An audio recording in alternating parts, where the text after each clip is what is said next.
Night at 5 here this morning, a lot of commotion, a lot of people watching as a busy scene in the heart of the government district in downtown Louisville today, right across from the mayor's office. Dozens of officers, some in gas masks, entering the Kentucky Home Life building at 5th and Jefferson. It started with an emergency order from the Department of Code and Regulations. It's our top story at 5. Hello, everybody. I'm Doug Proffitt. And I'm Shay McAllister. Their main concern there was the vacant building and that it had become a safety hazard. After a search inside, police say they removed 5 people, accusing them of trespassing. This all happened at the intersection of Jefferson and 5th Streets, right in the heart of downtown Louisville. Jose Alonso and photojournalist Emma Gefter spent the day there. Earlier this afternoon, 5th Street was surrounded by LMPD and Louisville Fire Department as the Department of Codes and Regulation ordered the emergency securing of the Kentucky Home Life building. No one was supposed to be inside the Kentucky Home Life building at 5th and Jefferson, but that wasn't the case Friday when Codes and Regulations says 5 people were caught trespassing inside. While we don't know what they found inside, we know police were suited up for a potential hazmat situation. And moments later, crews boarded up the building to keep further intruders out. Over the last few weeks, we've had a lot of copper theft, and not just copper.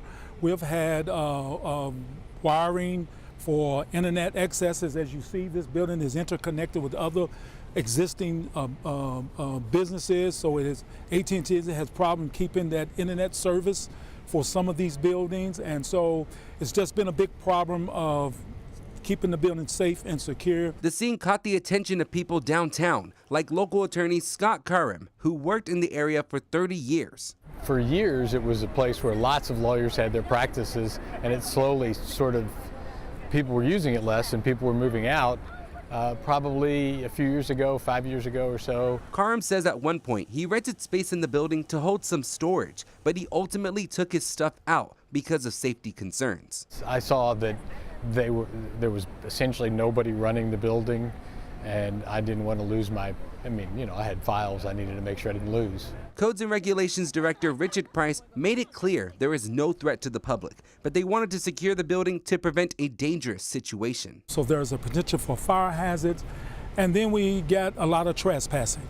So in order to get this building secured, I've ordered emergency securing of this building. I was sad because it was I don't know if iconic is right, but it was a well-known building, and again, particularly within the legal community, and we were all sad to see it kind of deteriorate. In downtown Louisville, Jose Alonso, WHAS11 on your side.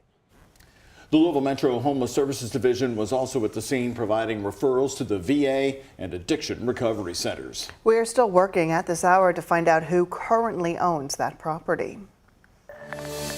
Today, a judge declared the case against a man accused of breeding pit bulls for dogfighting will continue in the courtroom. Kareem Gardner and his defense attorney suggest those dogs weren't for fighting and were for show. WHAS 11's Ian Hardwick and chief photojournalist Philip Merle have the arguments from the courtroom. This man, Kareem Garner, will face a grand jury on allegations of dogfighting and animal cruelty. LMPD Sergeant Lisa Nagel, the head of LMPD's Animal Cruelty Unit, presented evidence of dogfighting publications inside Garner's Taylorberry neighborhood home, along with handwritten notes. When you bring in one to hunt, be prepared to come home alone. Sergeant Nagel said hunt refers to dogfighting. However, defense attorney James Russell argued there's no proof Garner wrote those notes. The Commonwealth jumped the gun. My client is a reputable dog breeder and enthusiast, and I think that's what the testimony here today showed. When police searched Garner's home here bordering Taylorberry Park on June 6th, they found 4 dogs in the backyard, 2 males and 2 females, which were covered in their own waste and some mud too.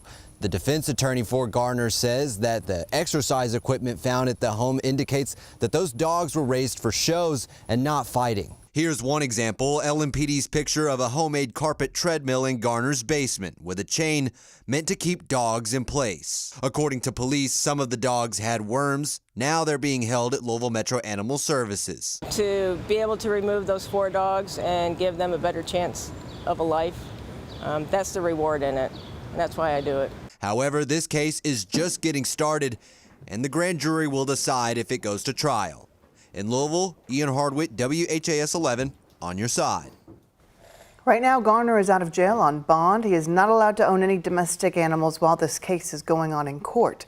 His next court date is scheduled to go before the grand jury on August the 12th. Well, it has become a case that certainly highlights the gaps in our justice system. The man accused of harassing women in the downtown Louisville Hospital District is back in court. Since his arrest in January, he's been in and out of the courtroom more than 4 times, and yet his case has not moved forward. We're talking about Antonio Coleman. He has a long history of misdemeanor charges ranging from stalking to menacing. In 2022, he was charged with rape but was found incompetent to stand trial. He's undergone multiple psychiatric evaluations over the years, and each time he's been found incompetent and then released again. But now he's been re-indicted on that 2022 rape charge.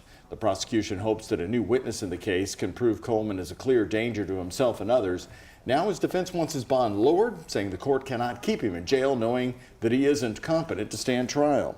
Holding an incompetent person in custody just for the purpose of just because that they are incompetent, but I also know that he does have family here. He is able to stay with his grandmother. These proceedings are essentially duplicates of prior proceedings, so I think we also kind of have an idea of where all of this is going. I would ask that he be released today. Well, the judge decided today that Coleman presents too much of a danger to the public, so his bond stayed at $50,000. Despite having a psychiatric evaluation done in April, they scheduled another competency hearing coming up for next week. Developing this afternoon, a motorcyclist is in critical condition after a traffic incident in the Russell neighborhood. Officers were called to the intersection of 18th and Muhammad Ali just after noon. The preliminary investigation indicates a truck and a motorcyclist were going west on Muhammad Ali in different lanes. For some reason, the truck tried to make a left turn from the right lane and ended up hitting that motorcycle in the other lane.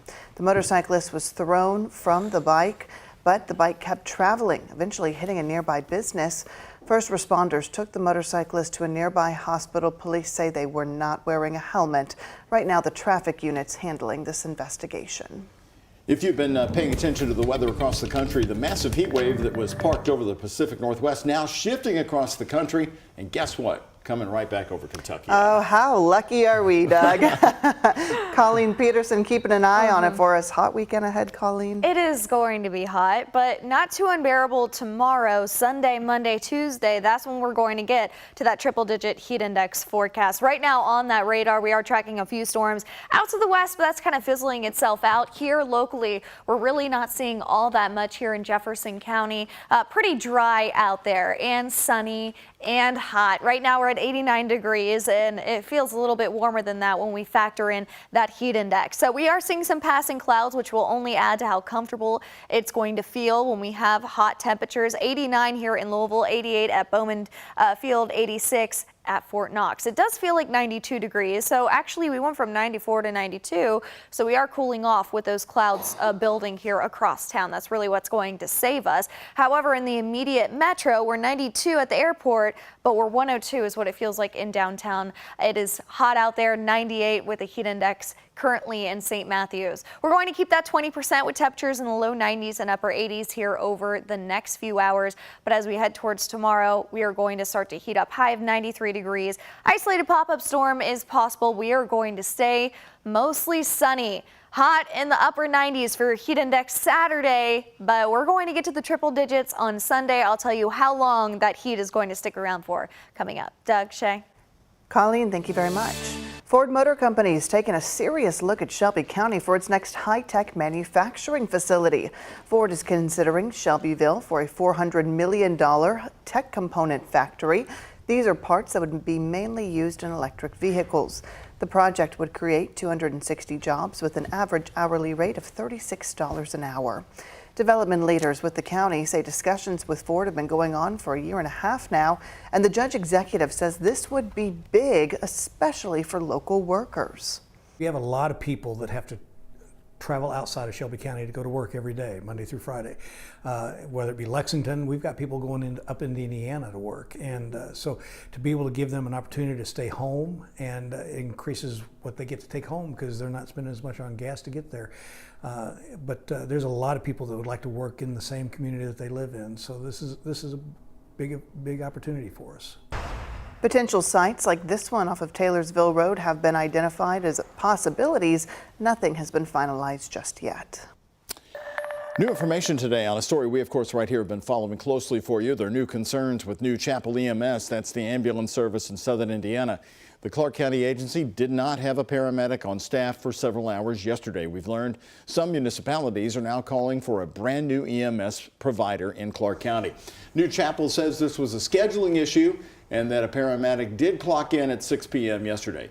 EMTs can still provide basic life support, but experts say a paramedic is needed for acute calls more than 5 minutes away from a hospital. Amir Musavi is the chief at Tri-Township Fire, which has provided mutual aid to help over the last few months. New Chapel's standard operating procedure is to have one paramedic working at all times, which he says is a safety issue. Yeah, that's not enough. There's no debate about that. That is not enough. My agency, covering a small area of 64 square miles, making about 2,800 calls, we have 2 paramedics on per day plus myself, that's 3. Tri-Township had the fastest response time in Clark County last month. New Chapel says it has 2 employees in accelerated paramedic classes at the moment and 2 in advanced EMT class.